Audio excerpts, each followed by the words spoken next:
shed a few tears. We took some risks. I can trust. And never regretted trying new things. I believe I've been contacted by the Mercedes killer. We've learned about ourselves. We're a family.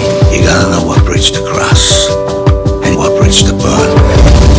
And about the best of the human spirit. I want to tell stories that matter. We just got ambushed. Sports gave me a direction. It gave me a chance to dream that I can change this for my family. Don't be afraid to try crazy things. Those who risk nothing become nothing. Now, audience thanks you for taking this journey with us.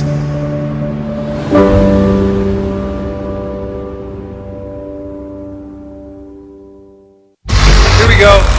Roll 2 cameras. Let's go! Outside of this car, the only thing that waits for you is death. The argument from the very beginning, would you kill anybody to save others? I think the whole story is about that question. 2 years ago, you wrote a program to help screen likely terrorist targets in the Middle East. It's operational, John. It works. Joe Turner is a young man, and he's found his way into a secret program within the CIA. Your algorithm gave Mr. Nazari a 12% threat probability. But the algorithm wasn't designed to be used in this country. Joe is sent off balance, morally. You're gonna kill him, aren't you? What would you do if this was your play? His uncle reminds him you have to embrace being a very small cog in a much larger system. Sometimes you have to do the wrong thing, so you don't have to do the worst thing later. Joe happens to be a person who is not only the smartest, but the most peaceful. We're exposed. What are you saying? Friend Joe Turner found out. Sam Barber is Joe Turner's best friend, and he's a CIA agent. While he is extremely loyal to Joe, he's also loyal to another cause. We serve the same master, and what that master requires of us is not always fit to print. Joe discovers that something is afoot. Stock transactions? Going back 3 years. His discovery causes his whole department to be annihilated. No! Joe is the only member to escape when he becomes the target. He knows about the companies. We can't move forward with it out there. Who's right and who is wrong? You don't know what's going to happen next. There is a ticking clock. If he comes to you, you're gonna have to take care of this. We have people in high positions of power who are doing dastardly things, but for what they feel is a higher cause. You think they were gonna let you run this? You are tainted, Bob. Joe, are you okay? When you look at the themes of this, and you look at loneliness, and you look at not being able to trust people, it's easy to pretend to be someone else, or it's easy to lose your moral compass. Something happened at work? Yeah. He can't tell anyone who he is. They're all dead. The agency's been compromised. Stay alive. What's beautiful about this show, it shows you the consequence of this twisted world we're living in on each person. They're gonna have 10 episodes of nail-biting thriller suspense. Here we go. Hey! It's like a punch in the stomach. It grabs you and doesn't let go. These characters are going through very real things. Turner got away. When you're under fire, what would you do to survive? I do not want to be here. Then go! I can't!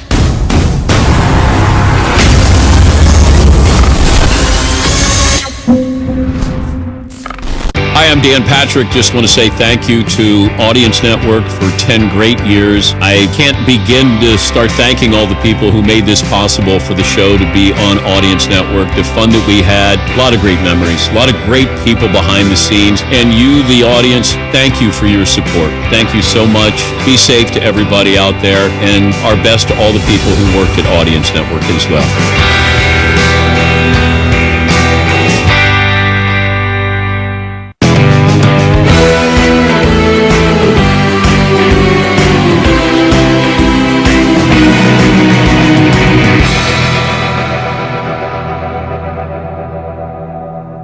Card time. Card time. Card time.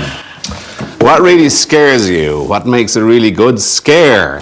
What Stephen King book, movie, or TV show has scared you the most? This one. Has to be this one.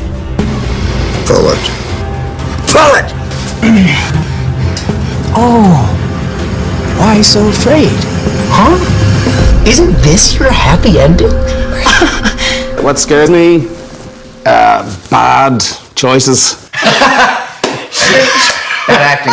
Bad acting? Bad acting. Terrifying. Yeah. I hate when my acting is bad. Yeah, scares me is making a mess of something that has potential to be great. The Stephen King book or film that I would always be drawn towards was Misery.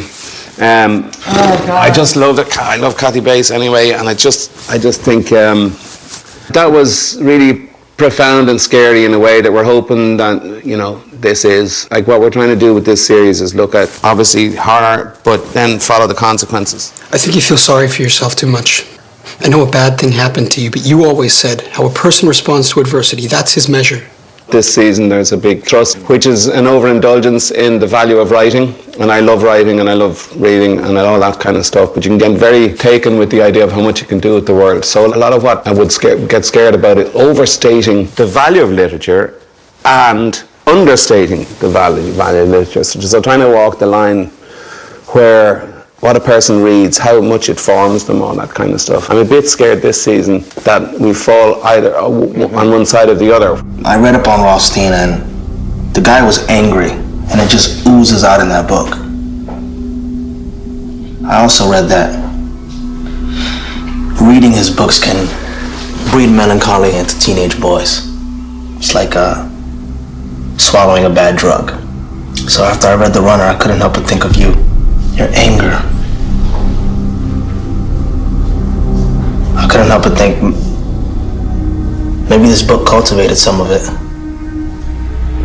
Your perpetual discontent.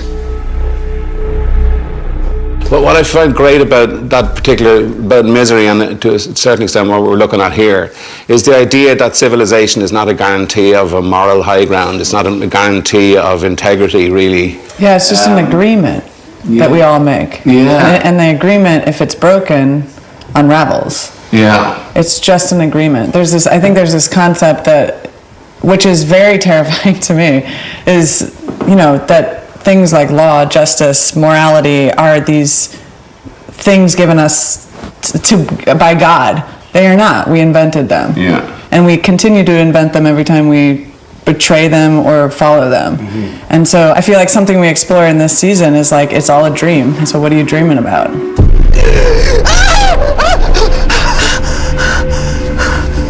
It's really about the impact of art. Mm-hmm. And a lot of people will say, what are you spending money on art for? Why don't you build a hospital?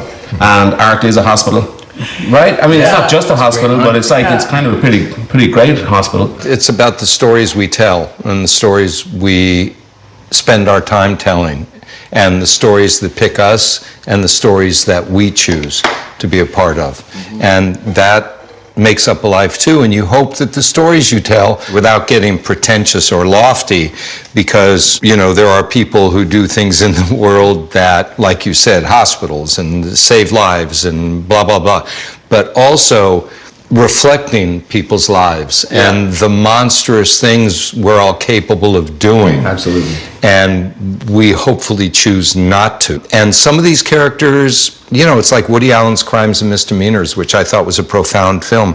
You know, we all are guilty of something, but there are serious crimes.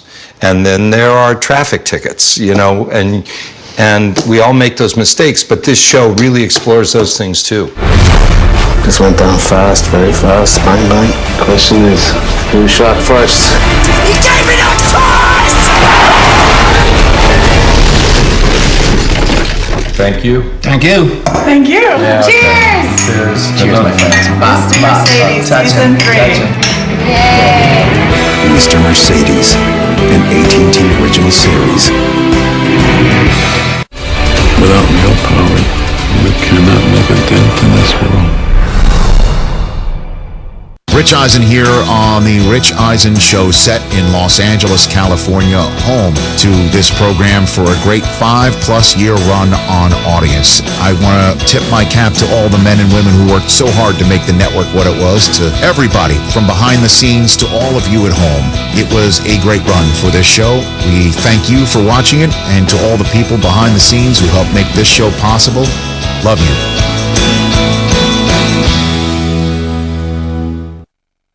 This whole world is full of people trying to figure out what they are. There's no experts out there. I like people that have a desire to learn. And I think once you think you know everything, you stop being that person. A lot of us proceed through life thinking we would be happy if. I feel very lucky that I got to find that out. This is like really the most honest and open like I've ever been in an interview. Like it feels just like a great conversation. Thanks for doing this. My pleasure. Thanks for being here. Well, I'm here every week. For 10 years, we've laughed with you and shed a few tears. We took some risks. I can trust. And never regretted trying new things. I believe I've been contacted by the Mercedes killer. We've learned about ourselves. We're a family. You gotta know what bridge to cross and what bridge to burn. And about the best of the human spirit. I want to tell stories that matter. We just got ambushed. Sports gave me a direction. It gave me a chance to dream that I can change this for my family. Don't be afraid to try crazy things. Those who risk nothing become nothing. Now, audience thanks you for taking this journey with us.